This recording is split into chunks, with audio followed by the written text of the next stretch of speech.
Friends, welcome back to our channel moms daily. ഇന്ന് ഞാൻ വന്നിരിക്കുന്നത് ഒരു റസ്കിൻ്റെ റെസിപ്പി ആയിട്ടാണ്. ഒരു ബ്രിട്ടാനിയ റസ്ക് ഒക്കെ അതിൻ്റെ ഒരു അതേ ടേസ്റ്റിലുള്ള ഒരു റസ്ക്കാണിത്. ഇത് ഞാൻ ഉണ്ടാക്കിയിട്ടുള്ളത് ഗോതമ്പ് പൊടി വെച്ചിട്ടാണ്. വളരെ കുറച്ച് ഇൻഗ്രീഡിയൻസ് മാത്രമേ ഉള്ളൂ ഇത് ഉണ്ടാക്കാനായിട്ട്. അപ്പോൾ ഇത് ഇച്ചിരി ബൾക്കൊക്കെ ആയിട്ട് നമുക്ക് ഉണ്ടാക്കുവാണെന്നുണ്ടെങ്കിൽ ഇനി എന്ന് നമുക്ക് റസ്ക് കഴിക്കാൻ പറ്റും. അത്രയും സിമ്പിളാണ്. കുഞ്ഞുങ്ങൾക്ക് നല്ല എന്താ പറയുക ഹെൽത്തി ആയിട്ടുള്ള റസ്ക് കൊടുക്കുകയും ചെയ്യാം. അപ്പോൾ ഇതെങ്ങനെ ഉണ്ടാക്കാമെന്ന് നമുക്കൊന്ന് നോക്കാം. അപ്പോൾ അതിനായിട്ട് ഞാനൊരു ബൗൾ എടുത്തിട്ടുണ്ട്. ഇതിനകത്തോട്ട് 1.5 കപ്പോളമുള്ള ഗോതമ്പ് പൊടിയാണ് എടുത്തിരിക്കുന്നത്. ഇത് നല്ല ഫൈൻ പൗഡർ ആയിട്ടുള്ള ഗോതമ്പ് പൊടിയാണ്. ഇപ്പോൾ ചില ഗോതമ്പ് പൊടിയിലൊക്കെ അത്യാവശ്യം തവിടൊക്കെ ഉണ്ടാവുമല്ലോ. അപ്പോൾ ഇത് അങ്ങനത്തെ അല്ല, സാധാരണ ഗോതമ്പ് പൊടിയാണ്. അപ്പോൾ 1.5 കപ്പ്, ആദ്യം എടുത്തത് 1 കപ്പ്, രണ്ടാമത്തത് 1/2 കപ്പ്. അപ്പം ഞാൻ 1 കപ്പ് എന്ന് പറയുന്നത് 200 ml ആണ് കേട്ടോ. ഈ 1.5 കപ്പ് ഗോതമ്പ് പൊടിക്ക് ഞാൻ ചേർത്ത് കൊടുക്കുന്നത് 5 ടേബിൾ സ്പൂണോളമുള്ള പൊടിച്ച പഞ്ചസാര. അതിതാ നമ്മുടെ പഞ്ചസാര മിക്സിയിൽ ഒന്ന് പൊടിച്ചെടുത്ത ഒരു 30 സെക്കൻഡോളം, 30 സെക്കൻഡ് വേണ്ട, എന്നാൽ ഞാനൊരു മാക്സിമം പറഞ്ഞു എന്ന് മാത്രം, ഒന്ന് നമ്മൾ അടിച്ചെടുത്ത് കഴിഞ്ഞാൽ അതാ ഇതുപോലെ പൊടിച്ച പഞ്ചസാര ആയിട്ട് വരും. അപ്പോൾ ഇതും ഒരു 5 ടേബിൾ സ്പൂൺ ചേർക്കുക. പിന്നെ ചേർക്കുന്നത് ഇതാ ഒരു 3 ടേബിൾ സ്പൂണോളമുള്ള പാൽപ്പൊടി. പാൽപ്പൊടി നിർബന്ധമില്ല, പാൽപ്പൊടിക്ക് പകരം നിങ്ങൾക്ക് ബട്ടർ ആണെങ്കിലും ചേർക്കാം, അതായത് വെണ്ണ. ആ ഒരു ടെക്സ്ചറും ആ ഒരു രുചി കൂട്ടാനൊക്കെ വേണ്ടിയിട്ടാണ് നമ്മൾ ഈ ഒരു പാൽപ്പൊടി ചേർക്കുന്നത്. അപ്പോൾ ഇതാ ഇത്രയും കാര്യങ്ങളാണ് ഞാൻ ചേർത്തിട്ടുള്ളത്. ഇനി നമുക്ക് ഇതൊരു സ്പൂൺ വെച്ചിട്ട് നന്നായിട്ടൊന്ന് മിക്സ് ചെയ്ത് കൊടുക്കാം. അപ്പം ഞാൻ നേരത്തെ പറഞ്ഞ പോലെ ബട്ടറാണ് ചേർക്കുന്നതെങ്കിൽ ആദ്യം ബട്ടർ ചേർത്ത് ഒന്ന് സ്പൂൺ വെച്ച് നന്നായിട്ടൊന്ന് ഇളക്കുക. അതിനുശേഷമാണ് പൊടിച്ച പഞ്ചസാര ചേർത്ത് ഇളക്കേണ്ടത്. ഞാൻ അതുപോലെ 2 കാര്യം കൂടെ ചേർത്തിട്ടുണ്ട്. ഇപ്പോൾ 1/2 ടീസ്പൂണോളമുള്ള ബേക്കിംഗ് സോഡ, 1/2 ടീസ്പൂണോളമുള്ള ബേക്കിംഗ് പൗഡർ, ഇതും രണ്ടും ചേർത്തിട്ടുണ്ട്. ഒപ്പം ഒരു 2 ഏലക്കയുടെ കുരു ഞാൻ ചെറുതായിട്ടൊന്ന് ചതച്ചെടുത്തതാണ്. നിങ്ങൾക്കത് പൊടിച്ച് നല്ല എന്താ പറയുക നല്ലൊരു പൗഡർ പോലെ പൊടിച്ചെടുക്കണമെന്നുണ്ടെങ്കിൽ അങ്ങനെയും ചെയ്യാം. ഞാനിപ്പോൾ ഇടയ്ക്ക് ഞാൻ അങ്ങനെയൊക്കെ ഞാൻ കഴിച്ചിട്ടുണ്ട്. ചില റസ്കുകളിലൊക്കെ നമുക്ക് ചെറുതായിട്ട് ഇങ്ങനെ ഏലക്കയുടെ കുരുവൊക്കെ ഇങ്ങനെ ഒരു രുചി പെട്ടെന്ന് ഇങ്ങനെ നമ്മുടെ വായിൽ പെടാറുണ്ട്. അപ്പോൾ അതിൻ്റെ ഒരു ഓർമ്മയ്ക്കാണ് ഞാനിങ്ങനെ ചതച്ച് ചേർത്തിട്ടുള്ളത്. ഇനി നമുക്ക് ഇത്രയും കാര്യങ്ങൾ വെച്ചിട്ട് ചെറുതായിട്ടൊന്ന് മിക്സ് ചെയ്തെടുക്കാം. അപ്പം ഞാൻ ചെറുതായിട്ടൊന്ന് മിക്സ് ചെയ്തിട്ടുണ്ട്. ഇനി ഇതിനകത്തോട്ട് പാല്, 1 കപ്പോളമുള്ള പാലാണ് ചേർത്തിട്ടുള്ളത്. നമ്മൾ ഏത് കപ്പിലാണോ അളന്നത് ആ കപ്പിൽ തന്നെ 1 കപ്പോളമുള്ള പാല്. ഇത് തിളപ്പിച്ച് ചൂടാറിയിട്ടുള്ള പാലാണ്. അപ്പോൾ ഈ പാല് 1 കപ്പും പിന്നെ 1 ടേബിൾ സ്പൂണും കൂടെ ഞാൻ ചേർത്തിട്ടുണ്ട്. അത് ഞാൻ പിന്നീട് പറയാം. അപ്പോൾ ആദ്യം ഈ 1 കപ്പ് ചേർത്തിട്ട് ഞാൻ നന്നായിട്ടൊന്ന് മിക്സ് ചെയ്യാണ്. ഇതൊരു കേക്കിൻ്റെ ബാറ്ററൊക്കെ ഉണ്ടാക്കുന്ന ആ ഒരു കൺസിസ്റ്റൻസിയിലോട്ട് നമുക്ക് കൊണ്ടുവരാം. ഞാനിപ്പോൾ ഇവിടെ മുന്നേ തന്നെ ഉണ്ടാക്കി വെച്ചിട്ടുള്ള റസ്കൊക്കെ ഒത്തിരി ഇരിപ്പുണ്ട്. അപ്പോൾ അതുകൊണ്ടാണ് ഞാൻ ഇത് ബൾക്കായിട്ട് കാണിക്കാത്തത്. സാധാരണ ഞാൻ 3.5 കപ്പിനാണ് ഉണ്ടാക്കാറ്. ഇന്നിപ്പോൾ ഇവിടെ നിങ്ങൾക്ക് വേണ്ടി കാണിക്കാൻ വേണ്ടിയിട്ടാണ് ഞാനൊരു 1.5 കപ്പ് എടുത്ത് ചെയ്തിട്ടുള്ളത്. അപ്പോൾ ഇതുപോലെ 3.5-4 കപ്പൊക്കെ ആയി ബൾക്കായിട്ട് ചെയ്യുവാണെന്നുണ്ടെങ്കിൽ നിങ്ങൾക്ക് ഒത്തിരി ഇത് നമ്മളൊരു കവറിനകത്തൊക്കെ ഇട്ട് ഒന്ന് സീൽ ചെയ്ത് വെക്കുവാണെന്നുണ്ടെങ്കിൽ നല്ല ഒത്തിരി നാളിരുന്നോളും. 1 മാസം വരെ നമുക്കത് ഫ്രിഡ്ജിനകത്ത് എവിടെയും വെക്കേണ്ട, സാധാരണ ഒരു ഷെൽഫിൽ വെച്ചാൽ മതിയാവും. അപ്പോൾ ഇതാ ഞാൻ നന്നായിട്ടൊന്ന് മിക്സ് ചെയ്തിട്ടുണ്ട്. അപ്പോൾ ഇതിനകത്തോട്ട് ഇച്ചിരി പാലിൻ്റെ കുറവുള്ളത് കൊണ്ട് ഞാൻ 1 ടേബിൾ സ്പൂണോളമുള്ള പാലും കൂടെ ചേർത്ത് കൊടുത്തിട്ടുണ്ട്. എന്നാലാണ് നമുക്ക് ആ ഒരു കൺസിസ്റ്റൻസിയിൽ കിട്ടാൻ സാധ്യതയുള്ളൂ. ഇപ്പം ഞാൻ നേരത്തെ ചേർത്തിട്ടുള്ള 1 കപ്പ് പാല് വെച്ച് ഞാൻ മിക്സ് ചെയ്ത് കഴിഞ്ഞപ്പോഴത്തേക്ക് ഇച്ചിരി കട്ടിയായിട്ടാണ് ഇരുന്നിരുന്നത്. അതുകൊണ്ടാണ് 1 ടേബിൾ സ്പൂണും കൂടെ ചേർത്തത്. അപ്പം നിങ്ങൾ നോക്കിയിട്ട് ചേർക്കുക എങ്ങനെയാണെന്നുള്ളത്.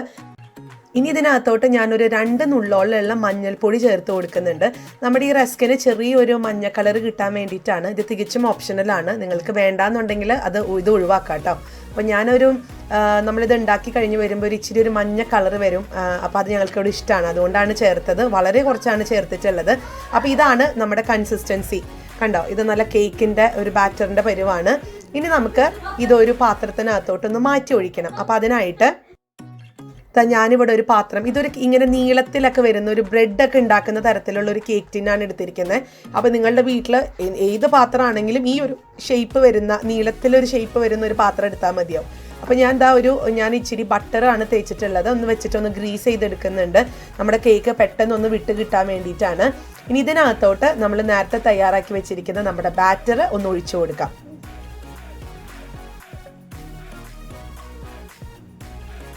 ഇതാ ബാറ്റർ ഒഴിച്ചിട്ടുണ്ട്. ഇനി ചെറുതായിട്ടൊന്ന് തട്ടി കൊടുക്കുന്നുണ്ട്. ഇതിനകത്ത് എന്തെങ്കിലും എയർ ബബിൾസ് ഒക്കെ ഉണ്ടെങ്കിൽ പോവാൻ വേണ്ടിയിട്ടാണ്.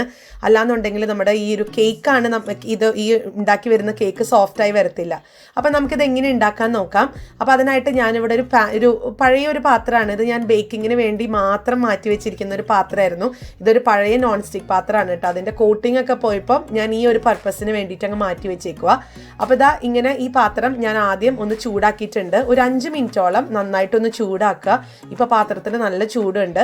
എന്നിട്ട് സാധാരണ നമ്മൾ ഉപ്പ് വെതറിയിട്ടാണ് നമ്മൾ ബേക്ക് ചെയ്യുക. നമുക്ക് ഉപ്പ് വെതറാദ്യം ബേക്ക് ചെയ്യാൻ പറ്റുമെന്ന് കാണിക്കാനാണ് ഞാനിന്ന് വീഡിയോ ചെയ്യുന്നത്. അപ്പോൾ അതും ഇത് കൂടെ ഒരു ഭാഗമായിട്ട് കാണിക്കുകയാണ്. അപ്പം ഞാൻ ഇതിനകത്ത് ഉപ്പ് ചേർക്കുന്നില്ല. പകരം ഈ പാത്രം ചൂടായി കഴിയുമ്പോഴത്തേക്കും ഒരു സ്റ്റാൻഡ് പോലെ, ഈ സ്റ്റാൻഡ് എന്ന് പറയുന്നത് ഒരു സ്റ്റീൽ പാത്രത്തിൻ്റെ അടപ്പാണ്. അപ്പോൾ അത് വെച്ചിട്ട് അതിൻ്റെ മേലെയാണ് നമ്മുടെ ബാറ്റർ ഒഴിച്ച് വെച്ചിരിക്കുന്ന നമ്മുടെ ആ ഒരു പാത്രം വെച്ചിട്ടുള്ളത്. നിങ്ങൾക്ക് സ്റ്റീൽ പാത്രം ഒക്കെ യൂസ് ചെയ്യാം കേട്ടോ, അല്ലെങ്കിൽ ചില്ലും പാത്രം ആണെങ്കിൽ നിങ്ങൾക്ക് യൂസ് ചെയ്യാം. ഇനി നമുക്കിതൊന്ന് മൂടി വെച്ചിട്ട് ഒരു 25-30 മിനിറ്റോളം നമുക്കിതൊന്ന് ബേക്ക് ചെയ്തെടുക്കണം. ഇത് വളരെ കുറച്ച് ക്വാണ്ടിറ്റിയാണ് ഉള്ളത്, അതുകൊണ്ട് പെട്ടെന്ന് തന്നെ ആയി കിട്ടും. ഒരു ലോ ഫ്ലെയിമിലാണ് ഞാൻ പറഞ്ഞ 25-30 മിനിറ്റോളം കേട്ടോ. അപ്പോൾ അതാ ഇവിടെ ഒരു 30 മിനിറ്റ് ആയിട്ടുണ്ട്. ഞാനൊന്ന് തുറന്ന് നോക്കുകയാണ്. അത്യാവശ്യം കളറൊക്കെ മാറി ഇതൊരു കേക്ക് ആയിട്ടാണ് വന്നിരിക്കുന്നത്. അപ്പോൾ ഇനിയിപ്പോൾ റസ്കിൻ്റെ എങ്ങനെയാണ് ഉണ്ടാവുന്നതെന്ന് അറിയാത്തവർക്ക് വേണ്ടി ഞാൻ പറയാം. ആദ്യം നമ്മൾ കേക്ക് ആയിട്ടാണ് ഉണ്ടാക്കുക. എന്നിട്ട് നമ്മളത് മുറിച്ചെടുത്തിട്ട് അത് ഒന്നും കൂടെ നമ്മൾ ബേക്ക് ചെയ്ത് കഴിയുമ്പോഴാണ് ഇതൊരു റസ്കിൻ്റെ പരിവാവുക കേട്ടോ. അപ്പോൾ ഇതാ ഈ കേക്ക് ആയോന്ന് അറിയാനായിട്ട് ഞാനൊരു ഫോർക്ക് വെച്ച് ചെറുതായിട്ടൊന്ന് കുത്തി കൊടുത്തിട്ടുണ്ട്. നിങ്ങൾക്കൊരു സ്ക്യൂവറോ അല്ലെങ്കിൽ ഒരു കത്തി, മോനിയുള്ള ഒരു കത്തിയുടെ അറ്റം വെച്ചിട്ടാണെങ്കിലും ഒന്ന് കുത്തി നോക്കാം. അപ്പോൾ അത് ക്ലീൻ ആയിട്ടാണ് വന്നിരിക്കുന്നത് എങ്കിൽ നമ്മുടെ കേക്ക് ഉള്ളൊക്കെ വെന്തിട്ടുണ്ടെന്നാണ്. അപ്പോൾ അതാ ഞാൻ കേക്ക് ഇവിടെ എടുത്തുകൊണ്ട് വന്നിട്ടുണ്ട്.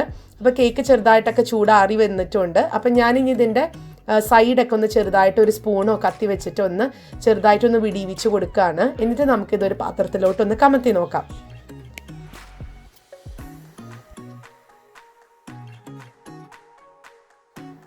ഇതാ നമ്മുടെ കേക്ക് ഇവിടെ റെഡിയാണ്. ഞാനൊന്ന് കണ്ടോ, നല്ല പെർഫെക്റ്റ് ആയിട്ട് വന്നിട്ടുണ്ട്.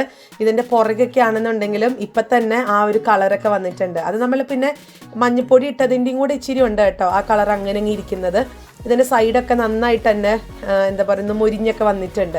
അപ്പോൾ ഇനി നമുക്ക് എന്താ ചെയ്യേണ്ടതെന്ന് വെച്ച് കഴിഞ്ഞാൽ ഇത് അത്യാവശ്യം ചൂടൊക്കെ ആറിയിട്ടുണ്ട്. ഇത് നമുക്കിനി നമ്മൾ നിങ്ങൾക്ക് റസ്കിന് നല്ല എന്താ പറയുക കട്ടിയായിട്ടാണോ വേണ്ടത് അല്ലെങ്കിൽ ഇച്ചിരി തിന്നായിട്ടാണോ വേണ്ടതെന്നുള്ളത് ആദ്യം തീരുമാനിക്കുക. എന്നിട്ട് അതനുസരിച്ചിട്ട് നമുക്കിതൊന്ന് മുറിച്ചെടുക്കാം. അപ്പോൾ ഇതാ ഞാൻ ഈ കേക്ക് സ്ലൈസസ് ആയിട്ട് ഒന്ന് മുറിച്ചെടുക്കുകയാണ്.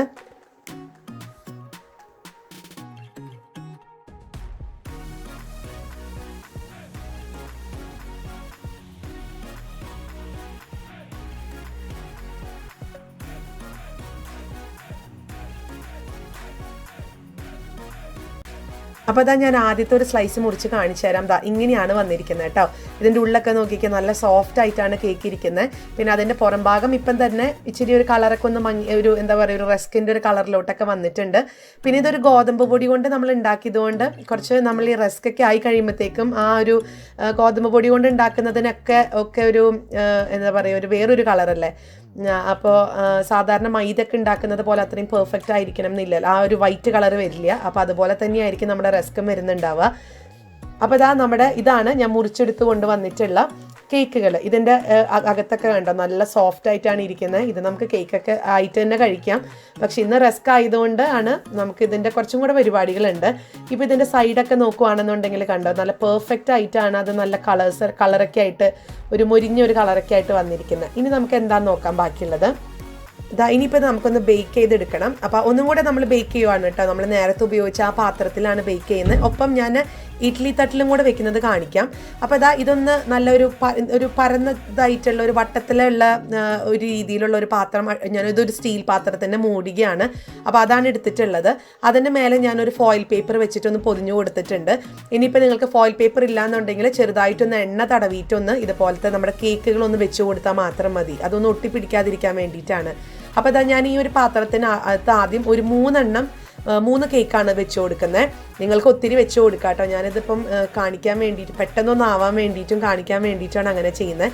അപ്പോൾ ഇതേ പാത്രത്തിൽ തന്നെയാണ്, ഇതേ പാത്രം വീണ്ടും നമ്മളിത് ഇത്രയും കാര്യങ്ങളൊക്കെ ചെയ്യുമ്പോഴത്തേക്കും ഇതൊന്ന് ചൂടാറിയിട്ടുണ്ടാവും. അപ്പോൾ വീണ്ടും ഇതൊരു 5 മിനിറ്റോളം നമുക്ക് ഈ പാത്രം ഒന്ന് ചൂടാക്കണം.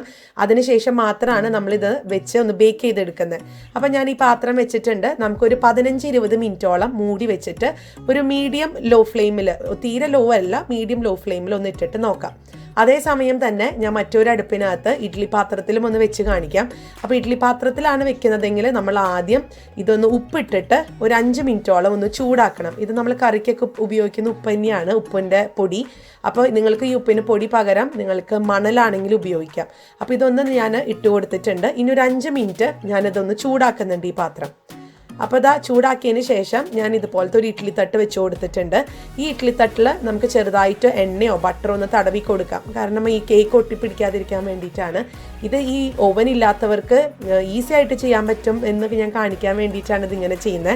അപ്പോൾ ഇനി ഇതിൻ്റെ മേലെ നമ്മുടെ കേക്കുകളൊക്കെ ഇങ്ങനെ ഒന്ന് വെച്ച് കൊടുക്കാം. അപ്പോൾ ഇത് ഒട്ടിപ്പിടിക്കുകയോ അങ്ങനെയൊന്നുമില്ല. അതിനാണ് നമ്മളിപ്പോൾ ഈ എണ്ണ തടവി കൊടുക്കുന്നത്. പിന്നെ അതുമല്ല ഇനി കുറച്ചും കൂടെ കഴിയുമ്പോഴത്തേക്ക് ഇത് ഇച്ചിരി റസ്ക് എന്ന് പറയുമ്പോൾ ഇച്ചിരി ഹാർഡായിട്ട് വരുമല്ലോ. അപ്പോൾ അതുകൊണ്ട് പെട്ടെന്ന് തന്നെ അത് പോന്നോളും. അപ്പോൾ ഇത് നിങ്ങൾക്ക് പല സൈസിലും ഷേപ്പിലൊക്കെ ഉണ്ടാക്കാം കേട്ടോ. ഇത് എന്നാൽ ഇതുപോലെ തന്നെ ചെറുതാക്കണമെന്നൊന്നുമില്ല, വലുതാക്കണം എന്നുണ്ടെങ്കിൽ അങ്ങനെയും ആവാം. അപ്പോൾ ഞാനൊരു 20 മിനിറ്റ് കഴിഞ്ഞിട്ട് ഞാൻ രണ്ടുമൊന്ന് തുറന്ന് കാണിക്കാം. അപ്പോൾ ആദ്യം ഞാൻ ഇഡ്ഡലി തട്ടാണ് തുറക്കുന്നത്. നമ്മുടെ റസ്ക് ഇവിടെ റെഡിയാണ്. ഞാൻ ഇച്ചിരി ലേറ്റായി പോയെന്ന് തോന്നുന്നു, കാരണം ഒരെണ്ണത്തിൻ്റെ സൈഡൊക്കെ ഇച്ചിരി ഇങ്ങനെ പകുതി ഇങ്ങനെ കളറൊക്കെ ഇങ്ങനെ മാറി വരുന്നുണ്ടായിരുന്നു.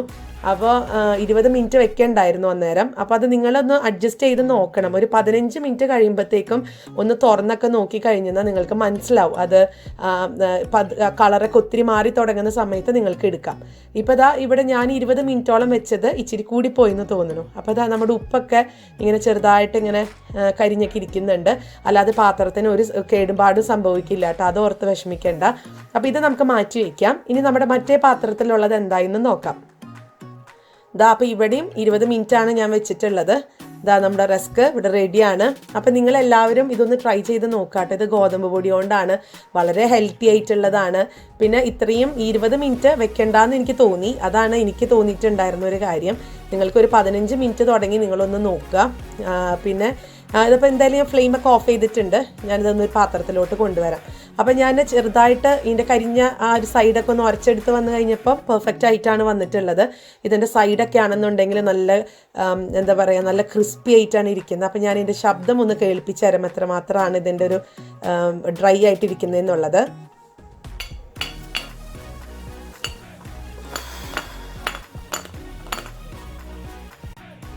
കേട്ടില്ലേ? അപ്പോൾ അത്രയും പെർഫെക്റ്റ് ആയിട്ടുള്ള ഒരു ബ്രിട്ടാനിയ റസ്ക് തന്നെയാണ് നമ്മളിന്ന് വീട്ടിലുണ്ടാക്കിയിരിക്കുന്നത്. അതും ഗോതമ്പ് പൊടി വെച്ച്. എല്ലാവരും ട്രൈ ചെയ്ത് നോക്കുക. എന്നിട്ട് ഇഷ്ടപ്പെടുവാണെന്നുണ്ടെങ്കിൽ ലൈക്ക് ചെയ്യാനും ഷെയർ ചെയ്യാനും കമൻറ്റ് ചെയ്യാനും ഒന്നും മറക്കരുത്.